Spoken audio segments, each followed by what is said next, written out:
Olá, nessa aula nós vamos conversar sobre a pirâmide dos alimentos, que é algo que algumas pessoas nem sequer ouviram falar. Então, olha só, se você não ouviu nunca na sua vida falar sobre essa pirâmide, tudo bem, você vai entender agora. Se você já ouviu falar, tudo bem também, assista, porque pode ser que alguma coisa que eu fale seja novo para você entender a proposta da pirâmide e como ela pode te ajudar. Então, olha só. Primeiro, eu quero te dizer o seguinte, essa pirâmide que você está vendo aí na tela, ela não é a pirâmide oficial. Não, ela é apenas um modelo, você pode de repente ver algum modelo diferente aí na internet, então não precisa se preocupar, pode variar alguma coisinha ou outra, mas essa daqui consegue ser um exemplo para que eu consiga te explicar qual é a essência de uma pirâmide alimentar. Primeiro de tudo, vamos para a questão da forma dela, né, triangular. Né? Pirâmide tem a ver com a questão do formato triangular dela, que é justamente para dar essa ideia. Perceba que nessa pirâmide, nesse triângulo aí, a gente tem divisões, onde a gente tem várias seçõezinhas, tá? E aí, qual é a ideia? Dar tamanhos para essas seções. Então, olha só, eu vou falar de baixo para cima. Então, lá embaixo, né, a primeira etapa, a primeira seção, é justamente a seção mais longa. Olhe para o tamanho de cada bloquinho ou seção, que você vai ver que elas têm tamanhos diferentes. Então, lá embaixo, a primeira seção é justamente a maior, a mais larga. Isso quer dizer o quê? Que é justamente esses alimentos que devem fazer a maior parte da sua alimentação. Na medida que essa pirâmide vai subindo, ela vai ficando mais estreita, menos larga. Então, na medida que vai subindo, você vai ter seções de grupos de alimentos que você pode fazer parte, né, da sua alimentação, da sua dieta, mas eles estarão presentes em menor quantidade ou proporcionalmente, né, em menor proporção, até chegar ao topo, onde vão estar presentes os grupos dos alimentos que devem estar presentes em menor quantidade. Ou seja, de tudo que você come aí dessa pirâmide de alimentos, que é basicamente tudo que você pode comer, no topo é o que você tem que comer menos. Então, essa é a ideia do porquê de uma pirâmide, para dar essa ideia de algo mais largo embaixo e algo mais estreito em cima, para dar a associação, a analogia com a importância que você deve dar desses respectivos grupos de alimentos na sua alimentação. Então, a ideia original é essa. Então, vamos ver um pouquinho dessa tabela aí que você está vendo, né? A parte de baixo, a mais larga, né, tem falando que são o quê? O grupo de alimentos como arroz, pão, massa, batata e mandioca. Eu estou olhando aqui no celular porque eu estou acompanhando aqui pelo celular, tá? A imagem. Mas você vê aí na tela tudo do mesmo jeito. Ou seja, de forma resumida, são os alimentos fontes em carboidratos. E o porquê isso? Realmente tem um porquê, uma lógica. Porque o carboidrato é o nutriente que dá energia, é o principal combustível energético. E a gente já conversou sobre isso lá na aula dos carboidratos, que você já deve ter visto. Então, diante disso, a gente tem que consumir, pelo menos nas diretrizes, ou seja, eu já estou indo além da pirâmide aqui, tá? As diretrizes preconizam que, dentre os carboidratos, proteínas e lipídios, o que deve fazer mais parte da nossa dieta são os carboidratos. Óbvio, gente, né, que existem estratégias e estratégias. Tem gente que vai querer fazer uma dieta cetogênica, onde o carboidrato não vai ser grande parte. Mas isso são casos específicos, estratégias específicas para momentos específicos. De um modo geral, é isso o recomendado, tá?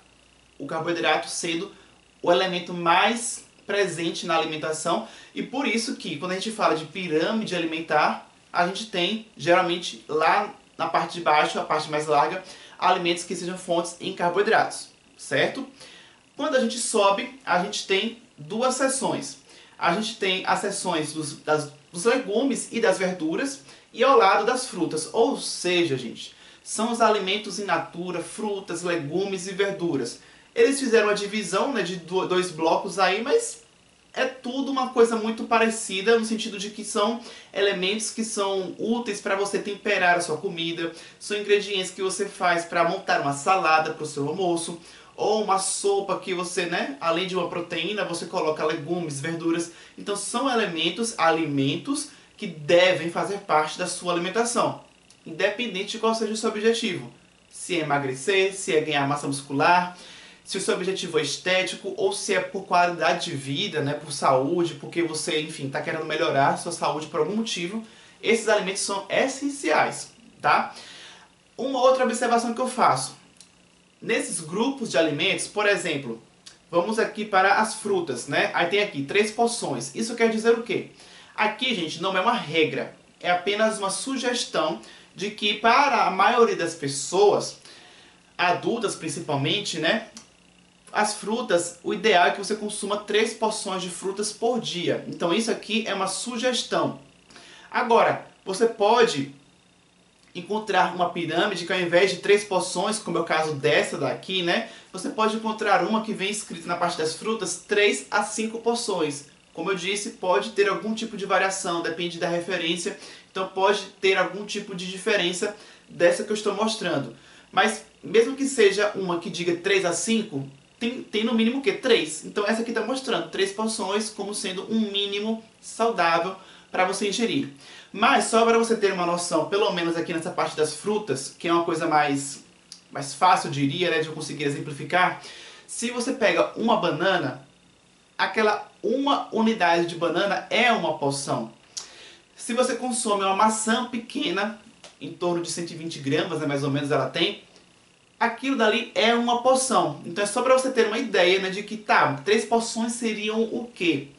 É uma salada inteira de frutas, salada de frutas gigante é uma porção? Não, uma unidade de fruta ali, né, uma maçã, uma banana é uma porção cada uma. Então se você consome uma maçã e uma banana, já foram 2 porções de frutas, entende? Então o mínimo aí seriam 3 porções de frutas por dia.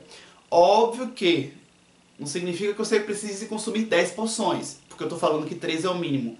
Aí é que vem justamente outras tabelas, outras pirâmides, na verdade, que já mostram entre 3 a 5, mostrando que 3 seria o mínimo, mas até 5 tá bom, não precisa consumir 7, 8, 9 porções. Aí subindo agora, vamos ver o que? Que temos 3 seções, né? Temos a parte de leite, queijo e iogurte, que são alimentos que tem, né? A gente sabe que tem o cálcio, então é importante. Mas também são fontes proteicas. Aí, ao lado nós temos a questão de carnes e ovos, também são alimentos proteicos. E ao lado nós temos os feijões e oleaginosas, que também são alimentos proteicos, tá? A diferença é que as carnes, os ovos, os leites e os queijos são alimentos proteicos de origem animal. E a parte dos feijões e oleaginosas são alimentos proteicos de origem vegetal. Obviamente que eles não são só proteína, né? Tem proteína, se for o leite integral, tem proteína, tem carboidrato, tem gordura, tem lipídio. Ok, mas eu estou querendo dizer que eles são alimentos característicos de fontes de proteínas, tá? Pronto. Chegamos na parte de cima, o topo da pirâmide, que, como eu já tinha dito, são justamente o que? Os grupos mais estreitos, significando que eles devem ser consumidos em menor quantidade. E nós temos 2 grupos aí. Nós temos o grupo de óleos e gorduras, e ao lado nós temos o grupo de açúcares e doces. Pode parecer meio óbvio a explicação, mas não custa nada a gente, né, mostrar aqui e citar o porquê disso. É simples. Açúcares e doces são alimentos que são geralmente o quê? Ricos em açúcar. Geralmente você consome o que aqui nesse grupo? Uma sobremesa, você vai ao shopping, consome um sorvete. Então tudo isso tem açúcar. Por mais que seja um açúcar que você não está vendo, porque uma coisa é você na sua casa pegar o açúcar ali e colocar uma colher de açúcar em uma bebida. Você está vendo aquele açúcar que foi adicionado. Outra coisa é você consumir, por exemplo, no shopping um sorvete que, por mais que você imagine que tem açúcar, você não está vendo o açúcar. Ele já está ali, o sorvete pronto. Você não viu ele sendo preparado. Você não viu a etapa em que o açúcar foi adicionado. Então, é um tipo de açúcar que está ali, muitas vezes escondido, que se você não for muito atento, muito atenta, você vai acabar consumindo açúcar em grande quantidade, sem se dar conta. Justamente eu acredito que se você está colocando em prática tudo que você está assistindo aqui no curso, eu tenho certeza que você já está ganhando muita coisa positiva aí na sua alimentação. E é justamente essa a ideia, né? De você evitar cair em ciladas como essa, de consumir coisas e às vezes sem perceber não se dar conta de que está consumindo alimentos que são tipicamente ricos em açúcares. A questão dos óleos e gorduras é a mesma coisa no sentido de que são gorduras, são lipídios. Tem muitos alimentos que você nem dá conta, nem imagina que tem muita gordura, mas que podem ter, tá? Então, atente-se, tudo que você pegar de pronto, mas que tenha sido feito com fritura, provavelmente, né, foi usado algum tipo de óleo, gordura, então assim, manteiga, margarina ou algum tipo de óleo vegetal. Então é muito amplo. Infelizmente nem sempre você vai conseguir saber qual tipo de gordura foi utilizada. Foi um óleo de coco? Foi um azeite de oliva? Foi uma banha de porco? Ou foi uma margarina? Então infelizmente nem sempre você vai ter como ter esse tipo de informação. Por isso que é importante ter cuidado com aquilo que você compra para dentro da sua casa, para que no mínimo essa parte daquilo que você compra para dentro da sua casa, você garanta um controle maior. Porque aí, como eu disse, quando você come fora de casa, nem sempre você vai conseguir saber detalhadamente tudo que foi utilizado para preparar aquele pastel de forno integral que você compra. Porque tem isso, né? A pessoa vai e compra um pastel de forno integral. A integral é saudável. Tudo bem, pode até ser. Mas será que realmente tudo que foi utilizado ali é realmente saudável? Nem sempre. Então, é isso. Atente-se, porque pequenos detalhes fazem toda a diferença. E só mais uma coisa. Os açúcares e as gorduras que estão no topo aí da pirâmide são justamente os alimentos que devem ser consumidos com mais cautela, porque são alimentos que vão justamente favorecer o ganho de peso, né? São alimentos que geralmente são saborosos, agradam o paladar. A depender da composição desses alimentos, eles saciam por pouco tempo. Então são açúcares refinados, são alimentos pobres em fibras. Então eles são às vezes muito calóricos, pobre em fibras, te deixam saciado ou saciada por pouco tempo. Então ele te trouxe muitas calorias, só que você logo com pouco tempo está com fome de novo. Então isso gera o quê? Fome precocemente. Você tem que comer de novo logo dentro de alguns instantes. E você vai estar ali, ó, comendo, muitas calorias. E aí? Como é que fica esse controle do apetite, da fome? Depois, isso pode, né? Claro, se isso for algo que é muito frequente na sua vida, pode acabar pesando na balança. Pode pesar na balança porque as calorias determinam em muito o controle do peso. Eu espero que a essência da pirâmide alimentar você tenha entendido e que você utilize essa essência e faça bom proveito para entender o que você deve priorizar na sua alimentação. E se você não estava fazendo algo tão corretamente assim, que bom, comece a corrigir isso a partir de agora. Eu te vejo na próxima aula.